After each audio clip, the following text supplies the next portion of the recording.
Dave Dowling here with a short video on people who may be thinking of getting into carving rocks. This here is a cabochon machine. It's used for grinding and polishing rocks. It's got 6 wheels on it, plus a end plate. If I remove this, where you can attach a disc instead of using a wheel. Those are grinding wheels there. There's some more grinding wheels there. And you'll need more than just a cabbing machine or a fauceting machine, which is what this is, to be cutting and polishing and doing stuff with rocks and gems. And this here is a wet tile saw, which works great for sawing rocks. And those are 3 of the basic machines you'd want for doing gem cutting, lapidary work, anything with semi-precious, precious, or even ornamental gemstones.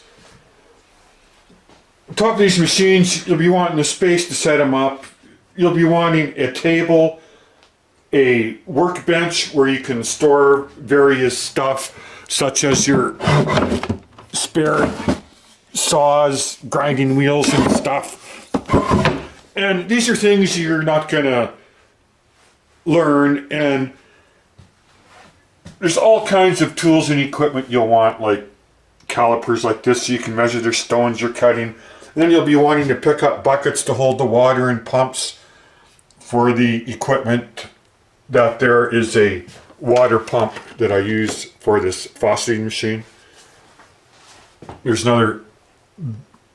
actually 2 pumps in there, one for the fauceting machine, and that bigger one is for the cabochon machine. And the tile saw has a sump pump. Now, I've also put plastic around here because of the water that splashes everywhere. And I've let this place dirty, as you're seeing. There's like jet dust everywhere. I've used jet here to show how water splashes just everywhere when you're doing stuff with gem cutting. These are some of the little hand tools I use with a flexible shaft rotary drill, and that's just something I made out of wood I had lying around the house to hold them all. You'll want little containers for rocks, containers for dop sticks, other containers for rocks and stuff. You'll want more containers for water and rocks. You want stuff like safety goggles, weird looking toothbrushes to clean rocks with. And then you want buckets for all your gemstones, like these buckets here are filled with jet. I've got more rocks in there. There's another bucket for wastewater. These, oh, went out of focus there. There we go. Yeah, I got wastewater tubes going in here, and they flow into there, and when that bucket's full, I just change it out and let the stuff settle like it is here. There's one where it's all dried. Here's another bucket for just a small little bucket for bringing water over to here. And you'll want to plug in all the electrical equipment. Here's a rotary shaft drill. There's something I made out of a piece of cedar just for holding gems and stuff that I'm working on. That's a flexible shaft drill. There's more buckets with more jet. There's the foot controller for the flexible shaft drill. There's a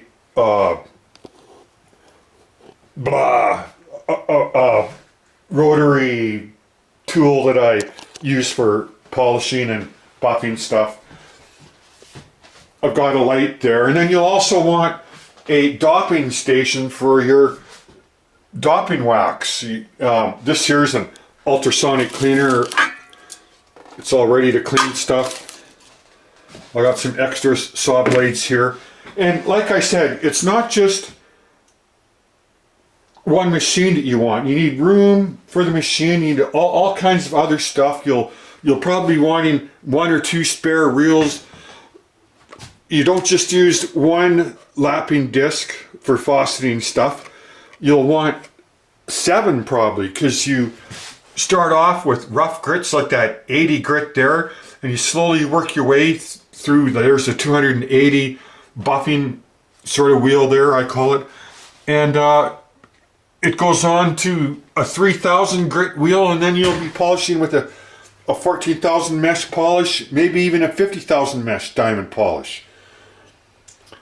And as you can see, when you're carving and grinding rocks, you get water just splashing everywhere, which this jet is really good at showing. Clear rocks like quartz or amethyst, you can't really see all that dust, and that's important. I'm pointing that out because if you don't clean up this dust between steps, you'll contaminate the surface of your rocks with dust, and they won't grind or polish properly. So that dust is very important to clean up. And as I'm pointing out here with this jet that I didn't clean up here yet, that dust just gets everywhere. It gets on everything. It gets on your fingers. Anywhere where there's water splashing from this, it's going to have dust. Like, look at this. You can see it there. And you know, this is stuff that they don't tell you when you get these machines, is, you know, their splash guards don't go up enough. So I've added my own here. It's plastic that I've just taped to the side with duct tape. And I've got the plastic on the inside so the water drips down instead of dripping out on the house here. And see, even with the splash guards I've added, the water still gets everywhere. And that's jet dust there that, as I pointed out, if you don't clean it up between going from one wheel to the next wheel, after you finish with that wheel, you want to wash everything. You want to wash where your hands go. You want to wash your hands. You want to wash the rocks. You might even want to wash the wheel, because anything that splatters up from there, if you go from this wheel to this wheel, you can have dust splatter up from the water dripping down that can contaminate the surface of the rock you're grinding. So it's really important between steps of grinding wheels, when you're going from a rough to a smoother wheel, you really want to make sure you clean everything off so that that dust is not contaminating the surface of the rock and wrecking the process of grinding on a different wheel with a smaller grit size.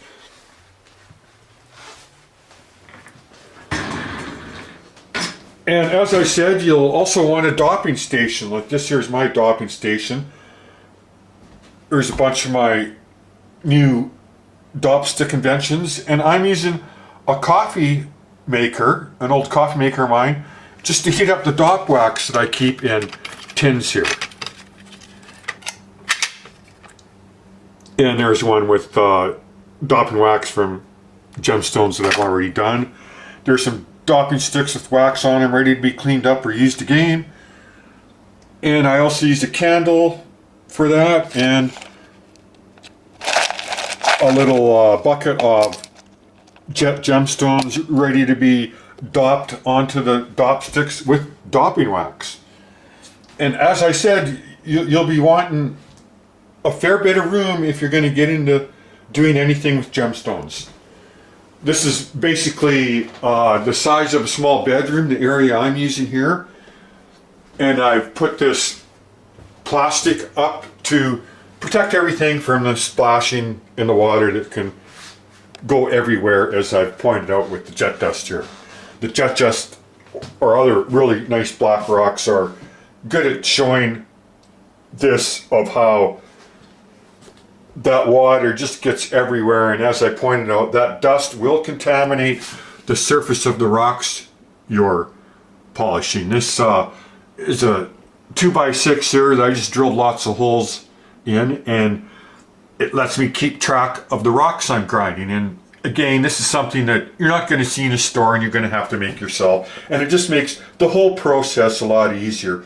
That area there is for the 80 grit rocks that have gone on the 80 grit grinding wheel, and then the 220 wheel, and then the 280 resin wheel, the 600, 1200, the 3000 wheel. And I don't have one for polished ones because once they're done there, I'm not keeping them anywhere near the wheel. And the reason this is upside down is because it's near this that splashes water.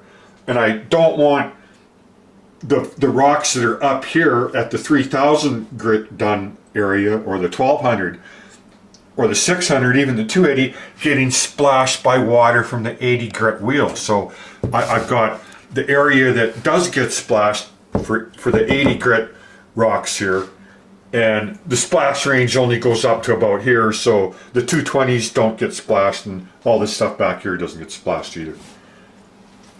There you go. There's a short video on a beginner's guide to gem cutting and faceting that most people don't really point out to you. They'll point out, oh, it's a new machine, and they'll show you how the machine works and everything. But I'm showing you the nitty gritty dirty stuff that's behind rock cutting and rock grinding, rock sawing,